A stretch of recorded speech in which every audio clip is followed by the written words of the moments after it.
Mudah-mudahan kita mendapat hal yang lebih terang dan lebih jelas di dalam pemeriksaan pengajuan permohonan ini. Sebelum saya mengajukan pertanyaan, pertama kita masih pada pengujian formil Undang-Undang 6 2023 tentang penetapan Perpu nomor 2 2002 tentang Cipta Kerja menjadi undang-undang. Ini saya kira kita masih pada posisi itu. Dan posisi ahli adalah memberikan keterangan sesuai dengan keahliannya yang tadi di bawah sumpah dan janji. Saya sebelum bertanya, saya ingin keterangan dari kuasa hukum, apakah semua ahli ini juga pernah atau menjadi tim ahli pemerintah dalam penyiapan pembahasan RUU atau Perpu ini? Tidak semua, Yang Mulia. Tidak semua. Ya. Berarti ada yang menjadi tim ahli. Ada, Yang Mulia. Ya, baik. Boleh kami ketahui supaya nanti ada pertanyaan lebih ini? Dr. Ahmad Reddy, Yang Mulia. Ya, hanya satu. Hanya satu, Yang Mulia. Ya, baik. Ya. Pertanyaan kepada ahli Ahmad Reddy, karena juga di dalam keterangan tadi terasa itu juga ada bahwa ya ikut merencanakan, membahas dan menjadi anggota tim ya. Jadi ya rasa-rasa seperti saksi juga ya. Tapi saya kira itu bisa juga menambah bobot daripada keterangan itu, karena juga selain keahliannya juga dialami oleh ahli ya. Nah ini Pak Ahmad Reddy ya. Pasca putusan MK nomor 91, bisa sedikit diceritakan sebagai ahli dan juga itu tim ahli pada waktu itu, kapan sebetulnya Presiden mulai terpikir dan bahkan menginstruksikan untuk menyiapkan Perpu? Itu yang pertama. Sejak awal pasca putusan MK 91 itu, atau di tengah proses, atau ada momentum yang spesifik tentang itu ya. Kemudian apakah setiap anggota tim mengetahui bahwa Presiden sedang menyiapkan rancangan Perpu? Nah, tadi juga disampaikan bahwa pasca putusan MK 91, pemerintah gencar melakukan berbagai sosialisasi. Saya kira ketika kesaksian waktu yang lalu juga sampaikan. Ini ingin saya mendapat keterangan pada saat sosialisasi pasca putusan MK 91 itu, yang dilakukan itu objeknya atau materinya sosialisasi atau referensi-referensi apa? Apa RUU perbaikan, RUU pengganti, atau RPerpu? Nah ini kan karena yang kita persoalkan ini kan prosesnya di perencanaan dan pembahasan mungkin sampai di sana ya. Ya. Apakah juga diketahui publik dapat dengan mudah mendapatkan objek yang disosialisasikan itu? Karena ini mungkin terkait dengan meaningful participation tadi. Atau ya seperti umumnya sosialisasi itu cukup kompilasi PowerPoint ya. Ya, artinya poin-poinnya yang power ya. Ya. Apakah pula ada publik merespon minus atau plusnya penetapan Perpu setelah putusan MK itu? Nah, kemudian berikutnya, pasca Perpu Ciptaker ini berlaku, tidak lama kemudian kan lahir atau disahkannya Undang-Undang P2SK, Undang-Undang tentang Pengembangan dan Penguatan Sektor Keuangan ya, Undang-Undang 4 2023. Apakah ahli pada waktu itu juga terlibat dalam pembahasan RUU yang kemudian menjadi Undang-Undang P2SK itu. Beberapa referensi menyatakan ada substansi yang diubah dari Perpu Ciptaker itu oleh Undang-Undang P2SK. Ini banyak juga pertanyaan ke kami, bagaimana tanggapan ahlinya? Sehingga di undang-undang itu salah satu dasar hukum ingatnya Perpu. Ya, tidak undang-undang tapi Perpu. Waktu itu Perpunya belum jadi undang-undang, tapi kemudian dijadikan sebagai dasar hukum mengingat dan materinya ada, materi Perpu itu. Nah, kemudian apa yang dapat dijelaskan ini saya kira juga ke Pak Ibnu Sina, profesor kita, konsepsi persetujuan bersama dan persidangan yang berikutnya dalam pasal 22 Undang-Undang Dasar kita. Mengapa pula ya pasal 22 ayat 3 di Undang-Undang Dasar itu mengatur begini, jika Perpu tidak mendapat persetujuan DPR, maka Perpu itu harus dicabut.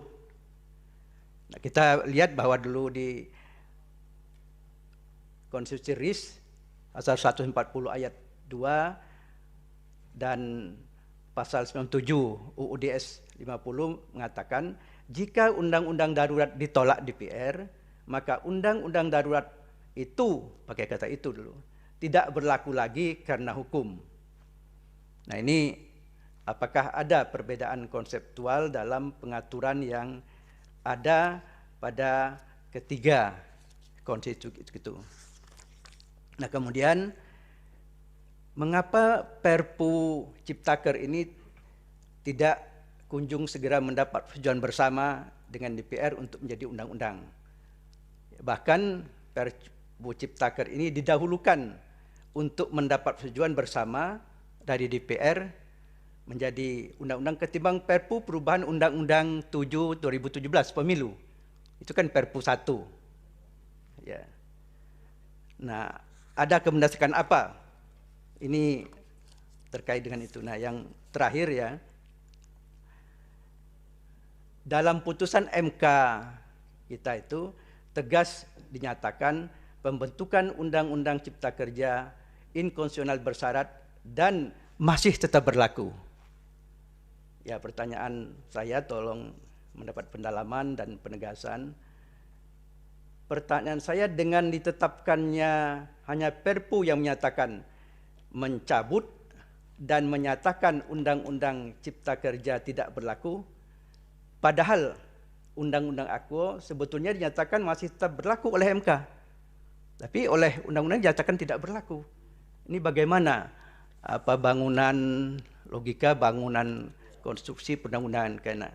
Karena mandat konstitusional itu, MK itu memperbaiki, tidak menyatakan tidak berlaku. Lalu bagaimana dapat kita diyakinkan bahwa kalau diganti produk atau instrumen hukum yang berbeda yaitu Perpu dapat dimaknai masih berada dalam koridor ya memperbaiki. Jadi anak Perpu itu koridornya adalah memperbaiki. Ya.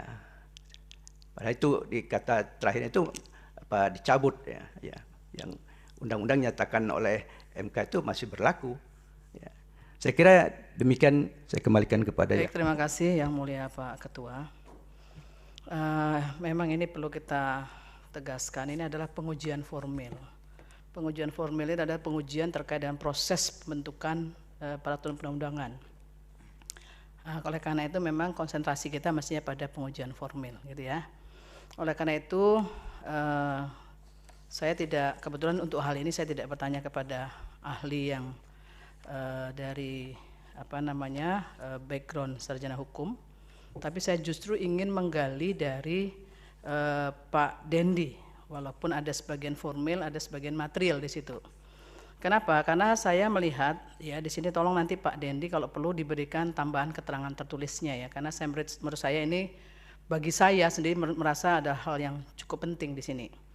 Pertama begini, Pak Dendi menggambarkan dalam rangka supaya kita tidak terjebak pada middle income trap tadi ya, itu justru peningkatan kualitas rule of the games itu menjadi penting. Nah, saya ingin justru konsentrasi saya di sini, yaitu terkait dengan peningkatan kualitas dari sebuah regulasi. Apa sesungguhnya yang bisa dijadikan standar? Yang berkali-kali Pak Dendi mengatakan tentang kualitas regulasi. Bahkan ini menjadi salah satu kriteria dalam Worldwide Governance Indicator, gitu ya. Sekarang pertanyaan saya adalah apa sesungguhnya yang dapat dijadikan standar ya untuk kemudian kualitas regulasi itu di suatu negara meningkat? Apakah itu bisa kita gunakan untuk di Indonesia? Karena secara formil, saya kembalikan lagi ini, secara formil kita melihat di dalam Undang-Undang 12 tahun 2011 itu kan ada azas-azas pembentukan peraturan perundang-undangan yang baik. Yang dibagi yaitu azas formil dan azas material. Nah ini saya mau kalau bisa Pak Dendi, karena mungkin saya tidak tahu backgroundnya apakah sampai ke sana, apakah sebetulnya azas itu pun merupakan sebuah standar yang juga digunakan bagi beberapa negara yang dirujuk oleh Pak Dendi tadi sudah meningkat kualitas regulasinya, ya. Tolong nanti disampaikan, termasuk tadi karena kita juga berpikir bahwa kita sebagai sebuah negara bangsa itu kan berpikir Indonesia emas begitu salah satunya. Nah, itu bagaimana kemudian kalau dilihat dari kualitas regulasi tadi ya, Indonesia masih tertinggal dari beberapa negara termasuk negara Malaysia dan Singapura. Nah, pertanyaan saya yang berikutnya adalah apa kemudian standar yang digunakan oleh kedua negara itu ya, Malaysia dan Singapura, sehingga kualitas regulasi mereka lebih meningkat daripada di Indonesia. Ya, karena itu penting buat saya untuk melihat dari sisi formil regulasi negara lain, itu ya, Pak Dendi ya. Kemudian saya ingin kepada pemerintah, ya, ini kebetulan saya sudah baca perbandingan pemerintah antara Undang-Undang 11 dengan kemudian undang-undang yang baru, ya. Ada beberapa hal yang ingin saya dalami di sini, mungkin ditambahkan nanti Pak Dirjen dan timnya, ya. Berkaitan dengan azas-azas pembentukan peraturan undang-undangan itu juga sesungguhnya tidak membedakan antara Perpu dengan undang-undangan begitu. Nah, sejauh mana sesungguhnya azas kejelasan tujuan kemudian dapat dilaksanakan, kemudian kedayagunaan termasuk kejelasan rumusan itu memang kemudian menjadi bagian yang melekat dari sisi azas formil itu sudah dielaborasi sedemikian rupa pada saat proses pembentukan Perpu yang kemudian dia menjadi undang-undang. Tolong itu bisa digambarkan sedemikian rupa, karena apakah ada naskah akademik untuk Perpu? Tentu tidak kan? Yang ada kan rancangan undang-undang sebelumnya. Lah bagaimana kemudian gambaran itu, gambaran yang utuh dari azas-azas pembentukan itu kemudian ada di dalam sebuah pembentukan Perpu. Nah, itu mohon nanti bisa ditambahkan dari keterangan pemerintah. Saya kira itu Pak Ketua, saya kembalikan, terima kasih. Yang mulia Pak Ketua, ini sudah banyak sekali pertanyaannya. Saya satu saja, khususnya untuk Prof, untuk ahli ya dari Presiden, yang berkaitan dengan di dalam keterangan ini disebutkan bahwa dalam kaitan dengan pasal 22 itu ada dua hal atau titik fokusnya kepada privilege power mengenai emergency regulator power dan legislative approval power. Nah, dalam pandangan ahli,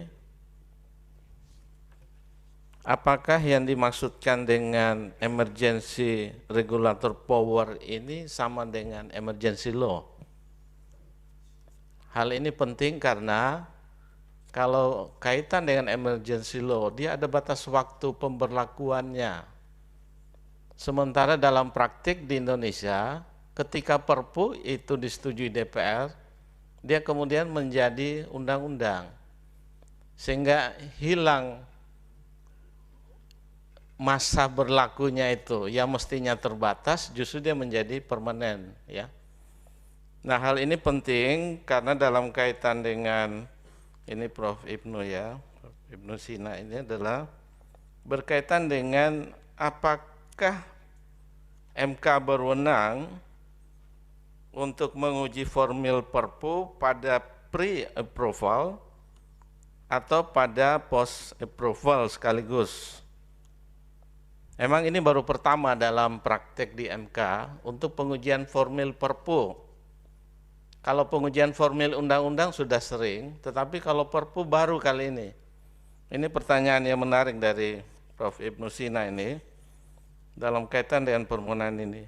Nah, pertanyaan saya adalah apakah MK berwenang menurut ahli berwenang menguji formil Perpu ataukah tidak? Kalau dia post approval maka dia sudah bentuknya undang-undang karena prakteknya. Nah, kalau tidak, misalnya supaya tidak ada pemberi harapan bagi pemohon bahwa dalam pengujian formil Perpu ini juga penting di MK, ataukah sama sekali tidak penting lagi menurut ahli? Saya kira itu saja dari saya. Terima kasih. Pak Ketua, ini ada dua hal. Satu ke pemerintah ya. Mungkin perlu ini karena ini kan pengujian formil.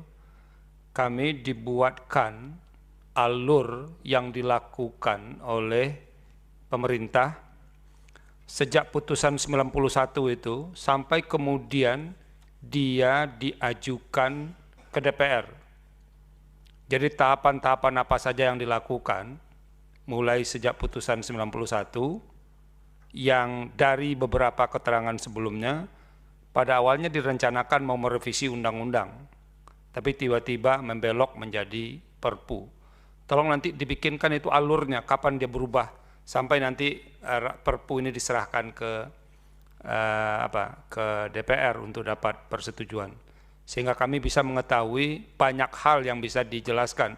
Jika perlu di masing-masing alur itu dijelaskan apa sih problem yang dihadapi pemerintah sehingga pada akhirnya memutuskan sampai ke Perpu. Jadi tidak lagi logika soal krisis ekonomi dan segala macamnya.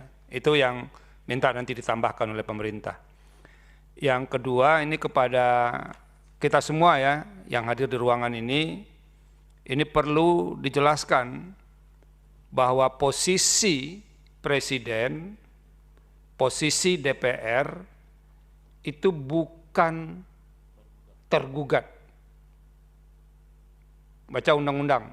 Jadi saya bacakan ini yang pakai kopiah itu. Ya. Anda jangan meremehkan forum persidangan ini. Ya. Ini. Mahkamah Konstitusi dapat meminta keterangan dan atau risalah rapat yang berkenaan dengan permohonan yang sedang diperiksa. Jadi status mereka itu pemberi keterangan. Karena itu diperlukan oleh mahkamah, diperlukan oleh Anda juga. Jadi kenapa? Kami tidak memiliki semua informasi itu. Makanya dimintalah dari proses persidangan yang berjalan, ternyata kami memerlukan ini. Tiba-tiba hakim, tolong ini ditambahkan, tolong ini ditambahkan. Jadi itu pentingnya. Bahkan kalau kami merasa cukup, tidak perlu kehadiran mereka, tidak perlu kehadiran DPR, kita putus saja tanpa ada pleno. Banyak kok permohonan yang kita putus tanpa pleno. Nah itu perlu dipahami. Jadi mestinya tugas Anda tuh membujuk mereka tuh semakin banyak memberikan penjelasan ke kita. Gitu. Jadi nggak usah dimarahin nanti. Kalau mereka pergi kan jadi repot juga kita jadinya. Nah itu. Ya Pak Jumhur ya. Nah itu bagus tuh siap itu. Terima kasih Pak Ketua. Nih, saya mencermati keterangan Prof itu. Ini Anda mengkaitkan dengan constitutional complaint, sinonimnya kemudian muncul 4 sikap yang kemudian bisa merespon sebuah putusan pengadilan, tapi Anda kemudian mengkaitkan dengan hasil riset. Richard Johnson salah satunya 1967 itu. Nah pertanyaan saya adalah, apakah sebenarnya hasil-hasil riset ini kemudian sudah bisa dikatakan menjadi doktrin? Karena Anda kemudian menarik menjadi doktrin. Nah, kalau itu menjadi doktrin, apakah bisa kemudian menjadi alasan pembenar? Bahkan mungkin bisa menjadi dasar hukum bahwa putusan badan peradilan itu memang kemudian bisa disikapi dengan 4 sikap tadi. Salah satunya diabaikan, kemudian ditindaklanjuti meskipun sebagian, bahkan kemudian salah satunya pembangkangan tadi. Ini penting karena apakah kemudian ada satu hal lagi yang kemudian juga agak kontradiksi terminis keterangannya Pak Prof, bahwa Anda mengatakan bahwa ini posisi pemerintah adalah menindaklanjuti.